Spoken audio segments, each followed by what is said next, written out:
Today on Clearing the Clutter Inside and Out, we're talking about being intentionally inspired. What are some of the foundations you need for success? If you believe you have limits, how is that affecting you?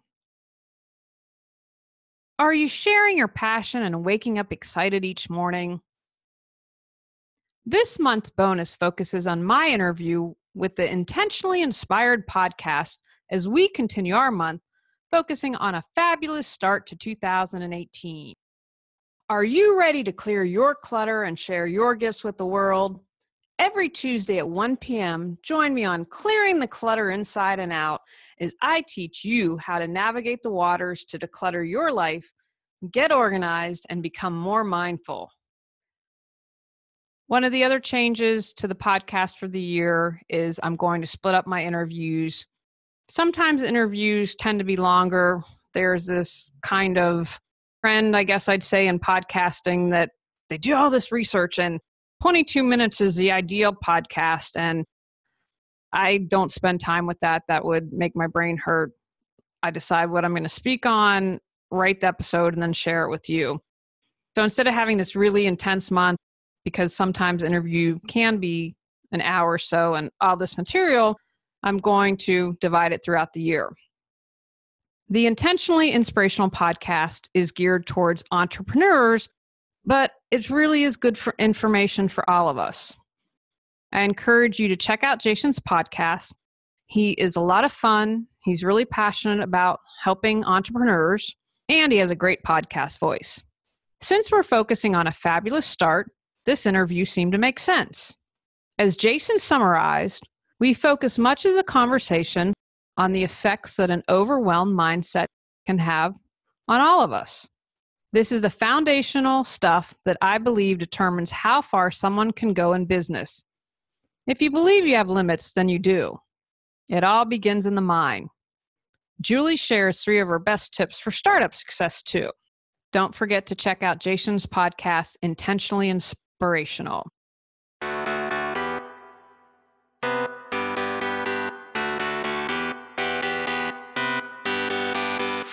You are listening to the Intentionally Inspirational podcast. This podcast is created for hungry entrepreneurs who are seeking motivation, personal development resources, and actionable tips. Now for your host, Jason Wright. This is episode number 85. It's time to wake up with Julie Coraccio. All right, let's get into the conversation that I had with Julie. I enjoyed it. I know she enjoyed it, and I think you guys will as well. Let's check it out. What's happening, everybody? I've got another amazing guest with me this week. I've got Julie Coraccio, and let me tell you what I know about Julie. She is the CEO of her own business, Reawaken Your Brilliance. She's an entrepreneur, obviously, a speaker, a trainer, podcast host of the Clearing the Clutter Inside and Out podcast with 187 episodes. So that's awesome. That's way ahead of us. And she does various types of coaching as well. Julie, welcome to the show. Hey, Jason. Thanks for having me. Absolutely. So how did you arrive at this business concept and how'd you get to where you are now? Tell us about your story a little bit. Well, it's really funny. Every day I say gratitude for a business that was horrible. I was in a job and it was the worst job I'd ever been in, was just treated really poorly. And I said, you know what? I can't continue my life like this. So what am I going to do? And so I had some time. I didn't want to make any rash decisions. And I said, what could I do that I'd be good at, but also that I would love, that I'd be excited to get up in the morning? And so I came up with professional organizing. And prior to Reawaken Your Brilliance, my business had been called Healing Through Organization. And I was doing the business and a couple of different things happened. I was mainly focusing on organizing, and I'm really passionate about that because I could see how it could heal people's lives. And then I started doing 2 things happened around the same time. I started doing an internet TV show called Reawaken Your Brilliance. And when I would go to help people clear clutter and get organized, I had a client say to me, "Can we just talk?" And I said, "Absolutely. You're the client. It's whatever you want and need. I'm happy to accommodate." And we ended up talking for about 3 hours. And after that, she was able to express some things. We were able to have a conversation. And she said, okay, I'm ready to clear clutter. I'm ready to get organized. She had to express things. And so that kind of led me down the path of doing the life coaching. And then at the same time with the show, I kind of had this aha moment. It's about the organizing, but it's more about clearing clutter. And so I thought, you know what? I love organizing and talking about clearing clutter and having people be more mindful. And I switched the business name to Reawaken Your Brilliance because when I really thought about it, that's what I'm supporting people in doing. You know, I love the name of your business as much as I love my own. That's funny, but here's what I like about it so much is just the name, Reawaken Your Brilliance. Mm-hmm. There's no explanation needed. It's powerful by itself, and man, it's very, very good. So I love that. Thank you. I have a great story about that too. Before starting the show, I went to a studio and I had a producer and he was like, come on, you got to get started. I was like, I need to come up with a name. And so I kept kind of playing around with Thrive. And I'm like, that's not exactly what I'm going for. And I Googled and there were like a million things with Thrive. And I sat down to meditate. And literally how I like to explain it, Reawaken Your Brilliance just kind of came through the top of my head. I got up and I said, that's it. Googled it. There was nothing. And I said, here we go. We've got the name of the show. That's awesome. You know, what's funny with Intentionally Inspirational, I was asleep and I was blogging at the time, but I was just kind of trying to inspire people just talking about stuff. And I was going to I don't even think I had the podcast in my mind yet, but I woke up out of a dead sleep and I just said Intentionally Inspirational. I said it out loud. I said, I don't know what that means, but it's going to change my life and it's going to be awesome. And it just like came to me. I did the same thing. I jumped on the iPhone by the bed and went to GoDaddy and said, oh, that's available. And so I don't know where it's going, but we're going to roll with it. So very cool. That's fantastic. And I so love the podcast you're doing because if you're listening and you have the entrepreneurial spirit, go for it. I think we really would benefit by having more entrepreneurs doing their thing, sharing their passion. Absolutely. So talk to us a little bit about what I like to call head trash and how it may impact that startup experience. When I say startup experience, I'm really kind of honing in on that 0 to 3 year mark, because my thought is if you've made it past 3 years, you've beat the odds, you figured out something right. So I'm really kind of, honed in on those early starters there. Well, one thing I would say is know that you have worth. I don't care if you are on day one, you have worth. You've made the commitment to do this. I'll share a quick story. I'd been in business, I think about a month or two, and I live in Raleigh, North Carolina. And someone said to me, there's someone that needs your help and she lives about 90 minutes away. And, why don't you come down and, she can't pay you that much. And I said, no, I didn't have any clients at the time. I just started my business and I just said, no, I know I'm worth something and I'm not going to drive an hour and a half each way and do all this work to get paid next to nothing. Now, I say that also with a caveat of, for instance, I've donated hours to charities that I support, and I have zero problem with that. But early on, you have to understand and appreciate and know that you have worth in what you're doing. Don't undercut it. Don't sell it off. Know that there is value to what you're doing, because trust me, there are plenty of people out there that will be happy to have you work for free. Another thing, people might approach you to barter. Again, if it's something that works for you, that's okay, but be very aware of that.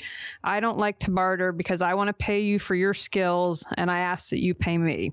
So that's one thing that I think is really important when you're beginning at knowing your worth and getting out there, networking, depending on what you do. I have business nationally, but you can network online and do things nationally. I was really local when I started, so I was constantly getting out there and networking and meeting people, because people like to do business with people they know and trust. You are a podcaster, so that's a way people are going to get to know you through your hosting and how you ask questions and everything. And so it's really important, I think, to get out there and network and meet people. Absolutely. What would you, and this is kind of a spinoff of the same thing, but what would you say to people that have the family or the quote unquote friends saying, you can't do that. You need to just stay where you are and be happy with what you have, that kind of stuff? Oh, you completely ignore it. And you find your tribe. You find your people who support you and who believe in you and think you're awesome. In 2011, so I'd been in a business about 2 years, a little over 2 years, I won a national award for most friendly eco-organizing professional organizing service. No one thought that I would win. I was up against a couple people who were living in LA. I flew out for the awards. I had lived in LA for 10 years, and so I got to go back and see friends. So I was like, I'm going to take a trip and do it. No one thought I would win, and I did. And that's because I believed in me. And even if you're listening and no one is believing in you, you continue to believe in yourself. One thing that I would do for the award is I'd do my Oprah voice and I'd go, I am the eco-friendly winner. And I'd walk around my house and I'd say that I was single at the time. We had no cat, so I could go around and be crazy. And I kept believing in myself, and then I'd let it go. And it doesn't matter if no one believes in you, as long as you believe in yourself. And with those family members that are saying you can't do it, nip it in the bud. Thanks. You shared your opinion. I really appreciate it. And then don't let them go on and on and on. Yeah, I agree with everything you just said. And with the person that's got the negative opinion, my first thought is always, well, have you done it yourself? If the answer is no, you're not allowed to have an opinion. You know what I mean? Mm-hmm. And I often think a lot of times in those situations, dream stealers, I like to refer to them, they haven't pursued their dreams. And so here you are, you're out doing it, you're getting ready to rock and roll. And sometimes that's their frustration because they didn't have the guts to go for it, or maybe for other reasons weren't able to pursue it. Mm-hmm. Absolutely. Because misery loves company, and people feel better about themselves if they've got a bunch of people around them at the same place. So that's very, very true. So let's talk for a second about a cluttered office or even a cluttered inbox or Google Calendar. How can this ripple effect go through all phases of a business for somebody? Well, I believe one of the things that I do a little differently than most people is I have a different definition of clutter.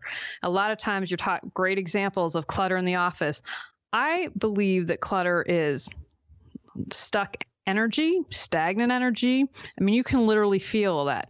It's also delayed decisions, but when you really boil it down to it, it's anything that prevents you from creating the life you choose, deserve, and desire. If you have a cluttered inbox, that's going to sometimes clutter your mind. That can also affect your emotional state of health.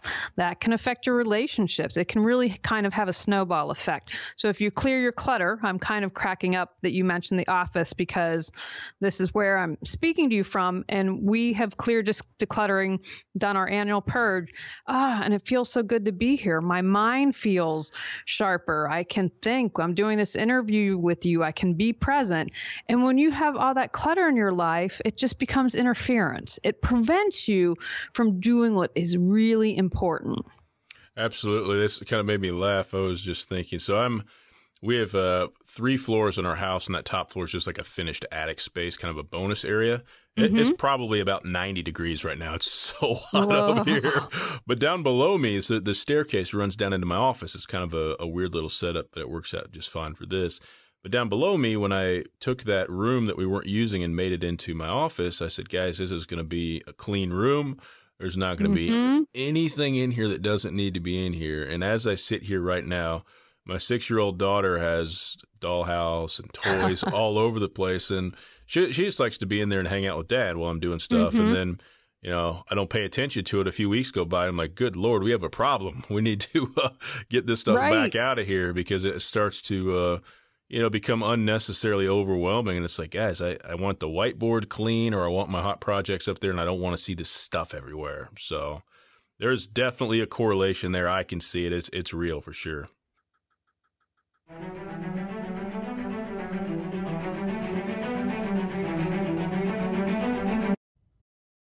Can you easily navigate the ups and downs of life? Are you tired of feeling stuck? The journey of 1,000 miles begins with one step.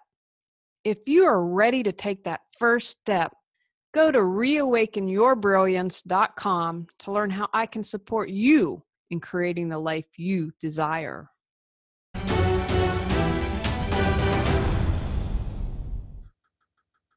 if you think about it, if you're sitting in a cluttered room, whether it's your office or someone else's, and then go to a room that's really clean, and it doesn't have to be a minimalist, it just has to be organized and clutter free, you can literally feel the difference. Oh, yeah. Another example for you. So in our back living room, we just got new carpet today. And so my wife and I got home from fireworks last night, got the kids in bed. It was about midnight. And I was like, oh my gosh, we have carpet people coming in the morning. So we had to get all the furniture out. We're up to about 2 a.m. And while I'm pulling drawers out, in my mind, I'm thinking, I just need to take this to the garage and dump it out in the dumpster, just get rid of it. Because if it was up to me, we would have like minimal stuff. So my wife looked at me. She's like, I got an idea. This thing needs to go. And actually getting rid of some furniture and some things we don't need. And like you say, right now, there's only like 2 couches and 2 tables in the back living room, and not everything's back in there, but it looks so nice. It feels better. You actually can get in the room and not just feel stuff around you. And I really, really like that. So, man, I definitely understand what you're talking about. You and I are on the same wavelength because my husband just pulled up carpet and put new flooring in our TV room.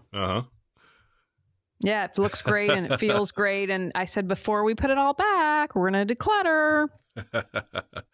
So this is us kind of going off the notes, which I love to do whenever it feels good. That's the beauty of this. I noticed that you do a little podcast coaching too. So when you have like a new entrepreneur that wants to start a podcast, like what are some of the things that you hear a lot kind of for people getting started? Because my hope is there's people listening that have thought about that as well.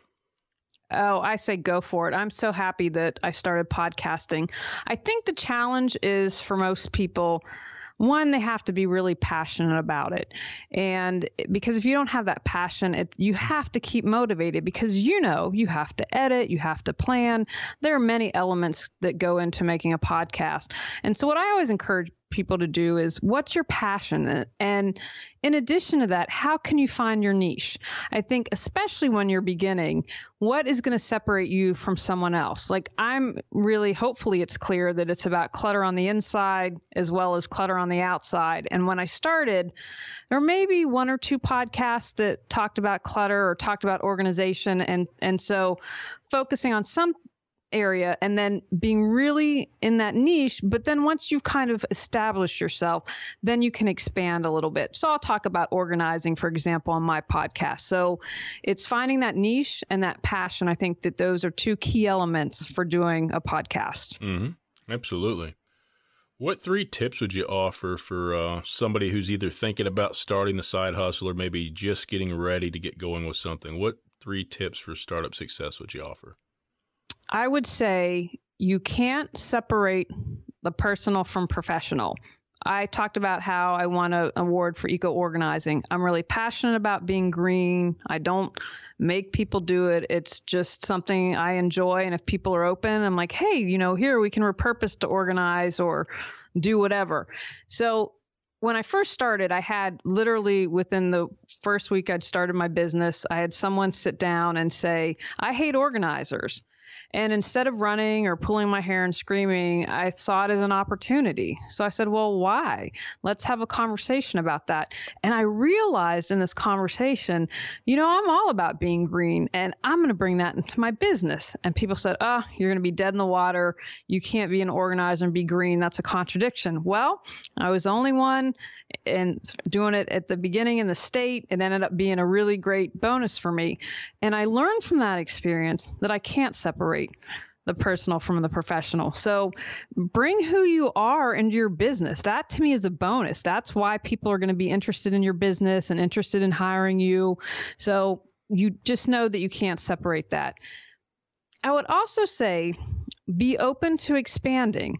If you're starting your business or your side hustle, for instance, I started off with organizing, and then as I proceeded, I was like, wow, life coaching really goes well with this. So how can I incorporate that into my business? And adding things that I had skills with, but I just wasn't in this is the only thing I can do. We have one box I can check here. How can I take my passion and my skill set and expand that? I think that that's something that's really important. And finally, I would say, and I think this is good for both business and your personal life, have gratitude. even when you have no clients and nothing is going your way, have gratitude. Oh, I'm thankful that I woke up today.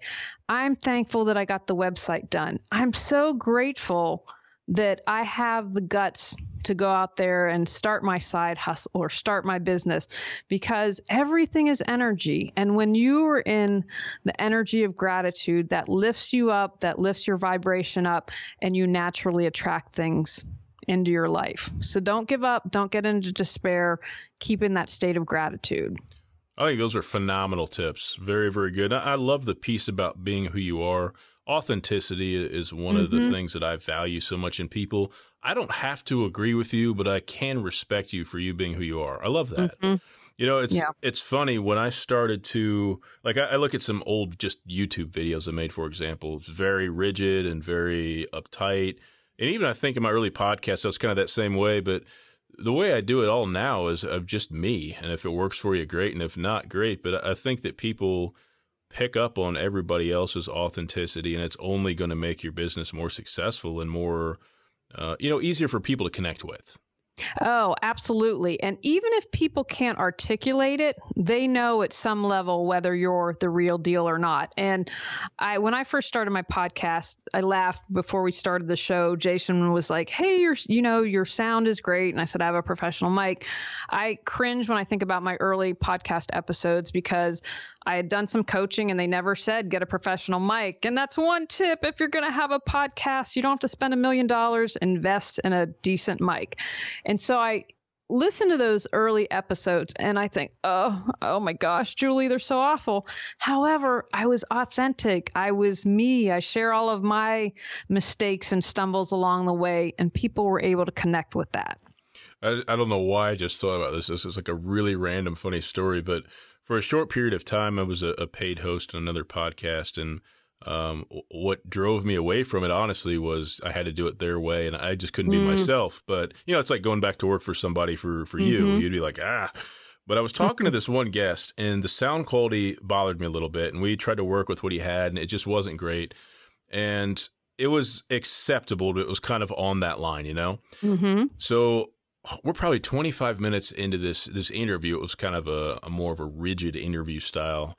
And all of a sudden, I hear like this explosion in the background, and like the guy screams, and you could like hear all this stuff crashing around. And for like 10 minutes, I have no idea what's going on. It's the loudest noise you ever heard. So he finally gets back on, and in my mind, I'm like, I don't know what to do with this. I don't know how I can fix this or whatever. But like his air conditioning kicked on and it scared him, and he hit his head and like knocked his desk over, and it fell on his, it was crazy. Oh my gosh.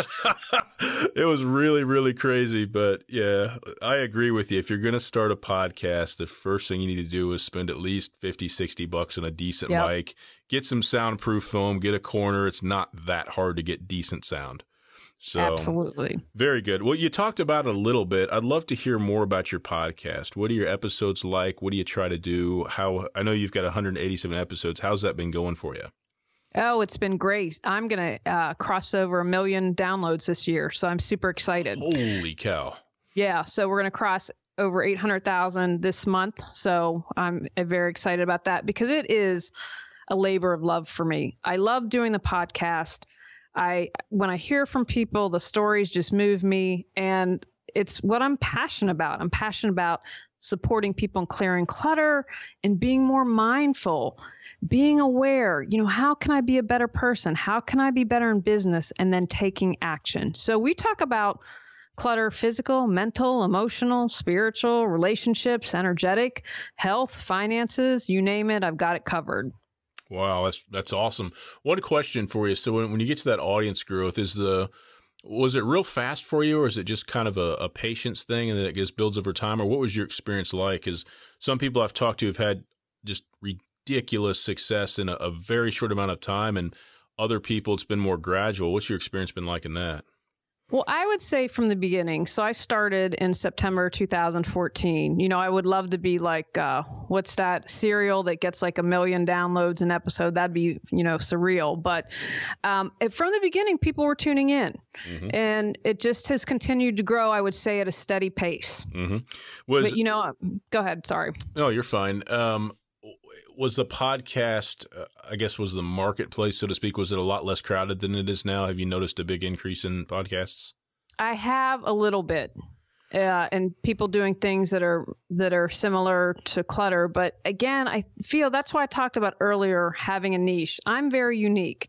And even if there was someone who, I don't have the corner market on gratitude, for example. You can talk about gratitude, Jason, and you would have a completely different take on it. But there was someone, I believe, for a while who was listening to my episodes and because I thought, you can't have the same examples, and don't waste your energy on looking at this. This was kind of one of these things that this dropped in my lap and someone's like, you need to listen to it because they sound similar. And they're not doing the podcast anymore. But I think that because it wasn't my perspective, I don't know if this is right or not, you can't take someone else and try to be who they are. You have to be you and put you in it. If you get an idea from someone else, great, but put your spin on it, put your take on it. Don't use their examples. Don't use their formula. I know that there are podcasters out there that, work with other people or learn from someone and they use the exact same format. I don't think that makes you unique and interesting. Come up with your own formula. You can create something. I have a tagline I say at the end and do a little intro a certain way. Trying to be someone else or copy someone else's success is not going to lead to your own success. That's great advice. Well, Julie, what's next for you in your business? Well, I am starting something new I'm very excited about. I am going to be doing Facebook mastermind supports groups. So the first one coming up is going to be in September. And what that'll be is a Facebook support. You're going to have live group coaching sessions and a class I've created on how to have a successful school year. So if you're a parent, you have kids, it's about being successful academically and then clearing clutter and getting organized, both for children and parents. And I'm very excited. It's the first time I'm going to be doing it. And I wanted to create something that would be fun, that would involve many people, as well as be super affordable for everyone. So that's coming up in September. And I've already planned another one around the holidays because that's a time we can get really crazy. And then getting organized at the beginning of the year and then a spring cleaning. And that's all I figured out so far. Wow, I think that's great. A great idea. I know you're going to do well with it. You've got a great energy and a great spirit about you, and I expect nothing but success for you. Thank you. I truly appreciate that. No problem. If somebody listening would love to continue the conversation with you, what's the best way that they could contact you? If you go to reawakenyourbrilliance.com, you can follow me on social media. You can schedule a free consultation with me, and anything else you need is all on the website. Awesome. Thank you very, very much for your time today. I really appreciate it, and I've enjoyed it as well. Thank you, Jason. And thanks for you. Hats off to what you're doing to inspiring people to be entrepreneurs. Awesome. Take care. Thank you. You too. Take actions. Acknowledge your worth. What are you proud of? Who loves you? What do you do amazingly well? Write down a list of things that you believe show your worth. Tape it where you can see it. Establish boundaries. Where are you selling yourself short? What is the value of what you do? What or who do you need to say no to? Examine your relationships. Who supports you? Who doesn't? Who do you need to release or take a step back from? Do you need to seek better relationships? Where do you 100% believe in you? In what area could you believe in yourself more? How can you take steps to believe in yourself more? What can you do to make that happen? In our next episode, we're talking about getting out of your comfort zone. Go out, clear the clutter to create the life you choose, deserve, and desire. Julie, thank you. Awesome time. If you guys want to check out the show notes from this episode, go to intentionallyinspirational.com/episode 85. You will get conversation highlights. You will get Julie's bio and information there as well. And as you guys go through your weeks this week, I really want you to think about what she talked about during the show and, reawaken your brilliance. That's her business name. It's a phenomenal name, but really do that. Really allow yourself to reach your potential. Allow yourself to open up and do some things that maybe you haven't been doing. So hope you guys have a great week. I appreciate the ear. We will catch up with you next time. Thanks. Thanks for listening to Intentionally Inspirational. If you enjoyed today's episode, please subscribe to the show on iTunes or check us out on SoundCloud. To check out all of our resources for your startup business success, visit our website at intentionallyinspirational.com. We look forward to seeing you again next week.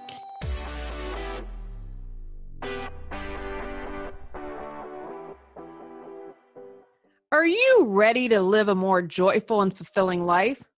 Sign up for our newsletter at reawakenyourbrilliance.com and receive a free copy of 10 Steps to Clearing the Clutter Inside and Out. If you enjoyed today's episode, I would love it if you would rate and review the show because it really helps us in the search ranking. See you next Tuesday at 1 o'clock. Remember, when you clear your clutter, you can create the life you desire.